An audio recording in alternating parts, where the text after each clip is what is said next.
O terceiro ponto aqui, da mecânica da salvação, por uma ótica arminiana, é o feitos livres pela graça para crer.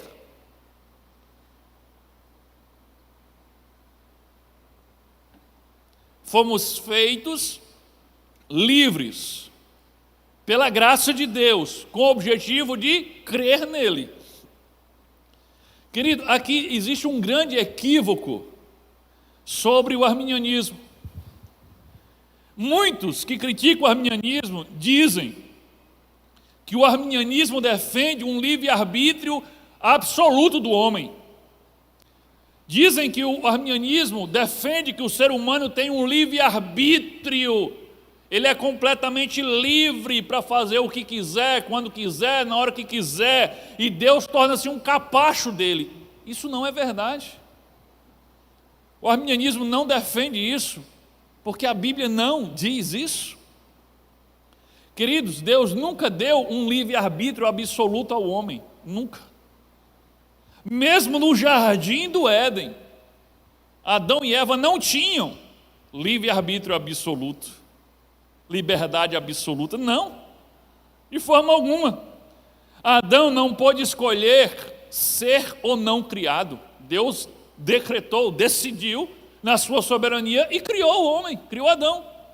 Adão não escolheu a cor da sua pele, a cor do seu cabelo, a cor dos seus olhos, não, Deus escolheu por ele. Adão não escolheu a sua altura, nem o tamanho do seu nariz, nem da sua orelha, não, Deus escolheu para ele. Adão não teve o direito de escolher se queria ou não uma companheira, lembra disso? Foi Deus que disse, não é bom que o homem esteja só. Não foi Adão que disse, Senhor, faz aí uma companheira para mim. Não, Deus que diz, não é bom que o homem esteja só. Far-lhe-ei uma companheira, uma auxiliadora que lhe seja idônea, para estar ao seu lado. E Deus vai lá, bota ele para dormir, e tira a costela e faz a mulher. Deus não perguntou, Adão, tu quer ou tu não quer? Tu quer que Eva seja loira, morena, como é que você quer? Não teve essa conversa. Deus escolheu por ele. Na sua soberania, Deus escolheu e fez. Adão não escolheu onde ia viver. A Bíblia diz, Deus foi quem decidiu plantar um jardim no Éden e decidiu que o homem ia ser colocado lá. Então nunca existiu esse livre-arbítrio absoluto. Gente, só tem um ser com livre-arbítrio absoluto, é Deus. Só Ele é completamente livre. O ser humano nunca foi completamente livre, ele nunca teve livre-arbítrio completo, nunca foi. O arminianismo não defende isso, porque a Bíblia não defende isso. Mas Deus, na sua soberania, sim, na sua soberania, Ele escolheu, decidiu dar ao homem o direito de fazer algumas escolhas. Ele deu ao homem algum raio ali de liberdade. Deu ao homem o direito de fazer algumas pequenas escolhas. Por exemplo, Adão recebeu de Deus a liberdade de colocar o nome nos animais.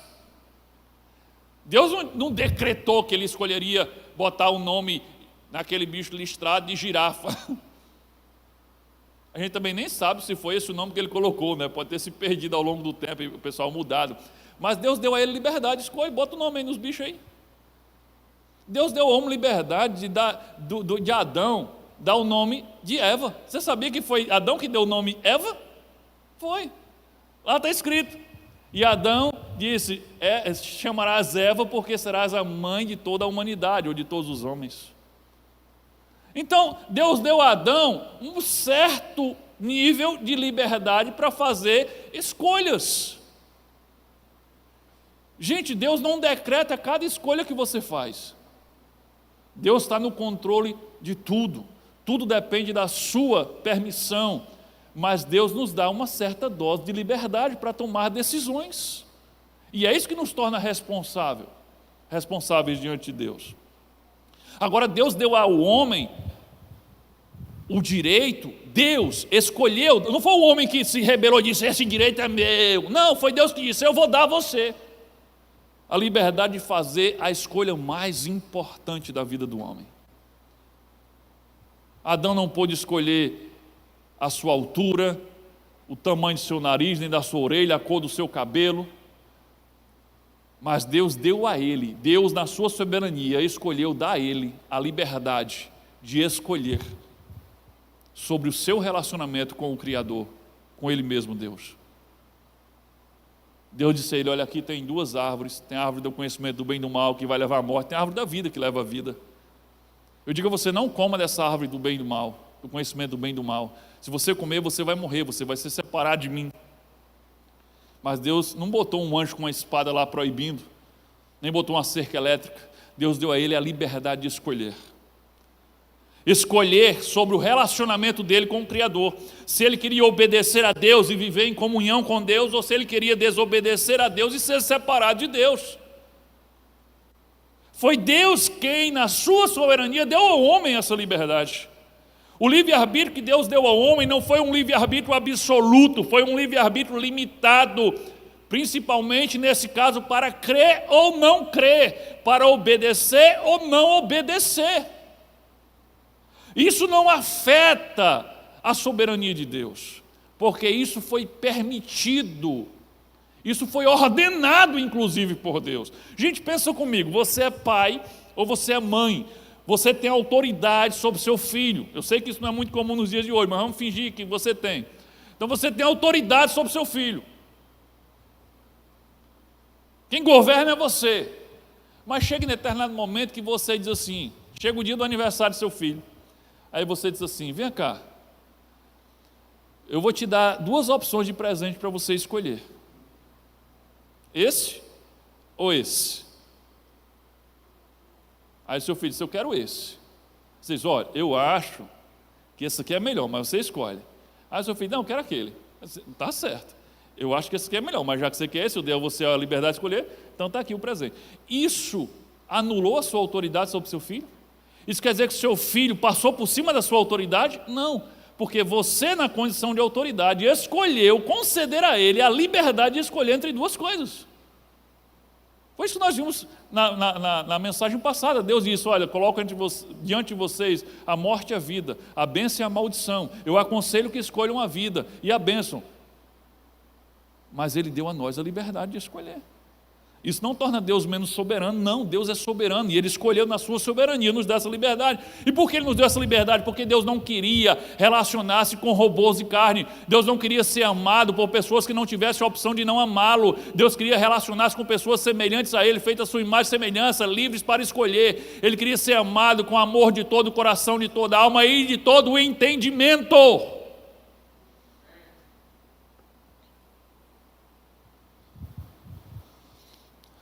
Mas após a queda, após o pecado de Adão, o homem em seu estado natural de pecador, ele se torna o quê? Escravo do pecado. Ele perde esse livre-arbítrio, mesmo limitado, mas ele perde esse livre-arbítrio para crer em Deus. Por quê? Porque o pecado o cercou, o dominou, o acorrentou, e o pecado foi quem tirou do homem o livre-arbítrio para crer. Nós já vimos o Deus desse século, ou seja, o diabo cegou o entendimento das pessoas. Agora eles não têm mais condição de crer, de escolher, de buscar a Deus. Então o homem em seu estado natural não pode, não consegue dizer não para o pecado e não para a sua carne. Ele não consegue. Sem a ação direta de Deus, nos libertando através da sua graça, por meio do Evangelho e na ação do Espírito Santo, abrindo os nossos olhos espirituais, desacorrentando a nossa mente, libertando o entendimento, o ser humano não pode enxergar a luz do Evangelho, não pode se achegar a Deus. Isso não está bem parecido com o calvinismo, não está? Está vendo? E você achando que o arminianismo era uma coisa absurda, que dizia: o homem é totalmente livre e ele pode se chegar a Deus com sua própria vontade, com a sua própria força de vontade. Não, gente, a Bíblia não diz isso, o arminianismo não diz isso. Você leu errado em algum canto, alguma fonte errada. O arminianismo está dizendo que o homem, em seu estado de depravação total, perdeu o livre-arbítrio para crer, porque o pecado tirou dele isso. E se Deus não tomar a iniciativa de libertar o seu arbítrio para crer através da graça, da ação do Espírito Santo, o homem não é capaz de crer. O homem não é capaz de querer Deus. O homem não é capaz de escolher Deus.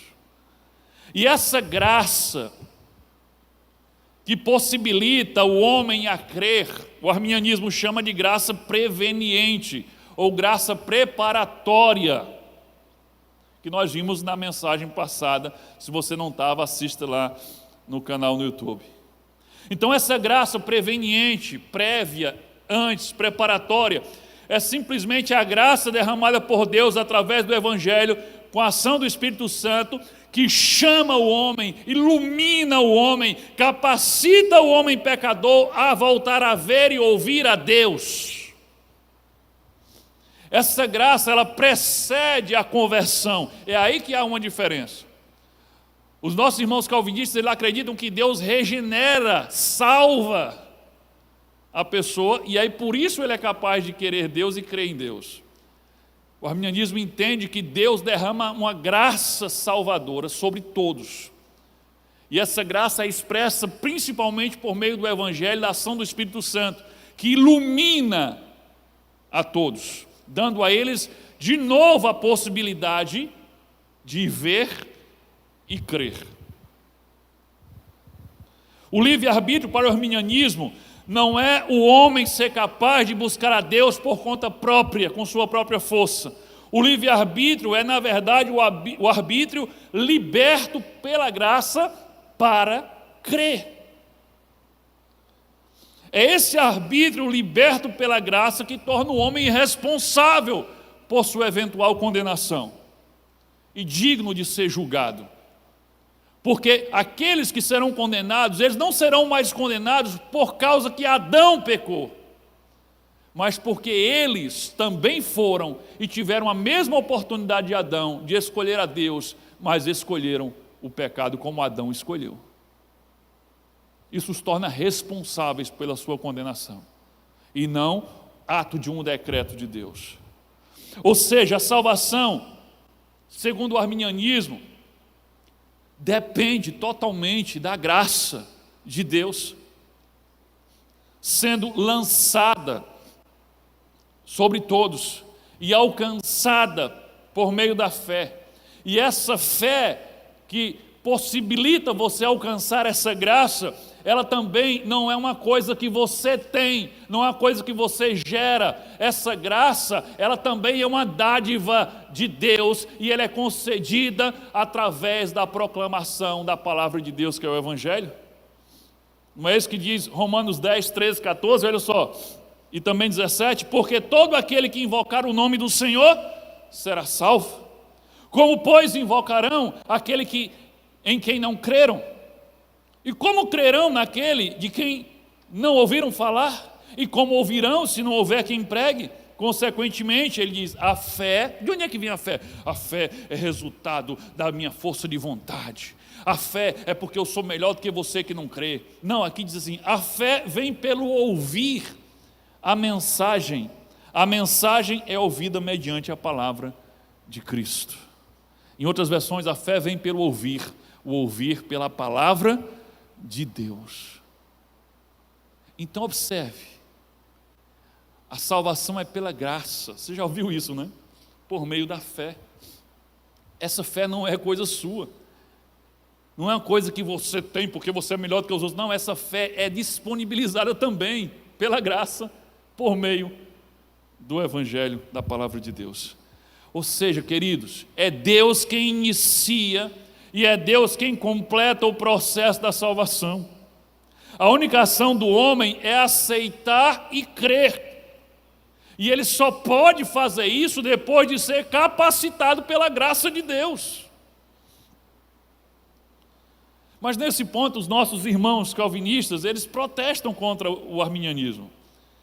Eles dizem que essa ação de crer ou de aceitar o presente da salvação, o favor divino, ele diz, essa ação do homem é uma obra, é uma boa obra que dá ao homem méritos pela sua salvação, dando a ele razões para se gloriar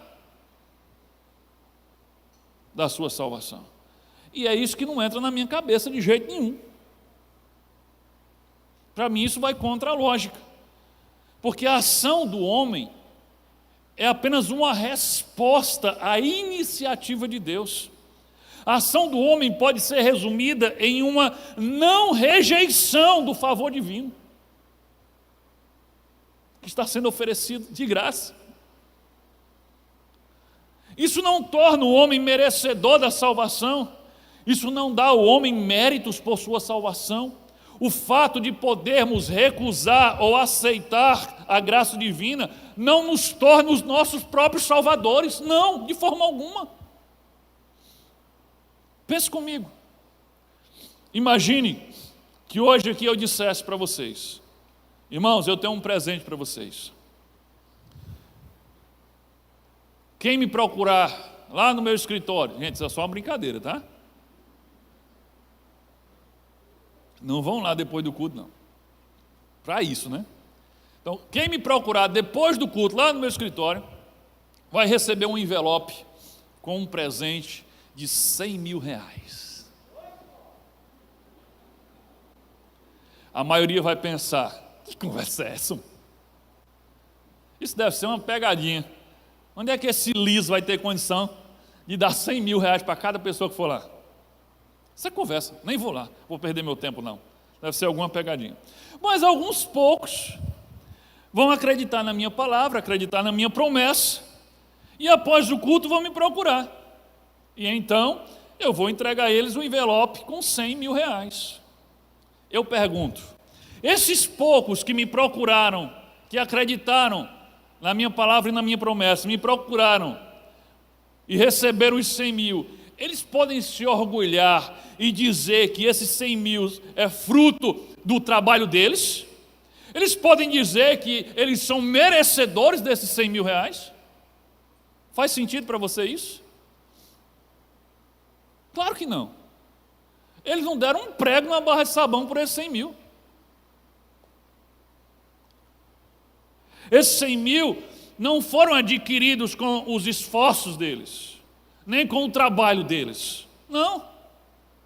Entenda, querido, abrir a mão para receber um presente não torna você merecedor do presente. Que ideia é essa?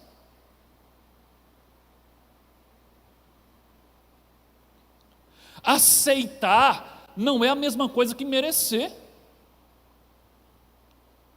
Pense comigo. A Bíblia diz em diversas passagens, vou fazer aqui um resumo. A Bíblia diz em diversas passagens que o pecado cegou os nossos olhos e nós não podemos ver Deus, nem a luz de Deus. A Bíblia diz que o pecado tapou os nossos ouvidos e nós não podemos ouvir Deus. O pecado escureceu o nosso entendimento e não podemos entender Deus. Lembra que Paulo diz? Não há quem entenda. O pecado acorrentou os nossos corações e nós não podemos nem querer Deus. Mas Deus, em sua misericórdia e graça, tem a solução para tudo isso. Através do Evangelho, da ação do Espírito Santo, da sua graça preveniente, Deus abre os nossos olhos e então podemos vê-lo. Deus abre os nossos ouvidos e então podemos ouvir a sua voz. Deus abre o nosso entendimento, então podemos compreender o amor de Deus e o plano de salvação através de Jesus. Deus desacorrenta os nossos corações, então nós voltamos a poder querer e desejar a Ele. As trevas que nos cercavam, que nos envolviam, são afastadas por Ele.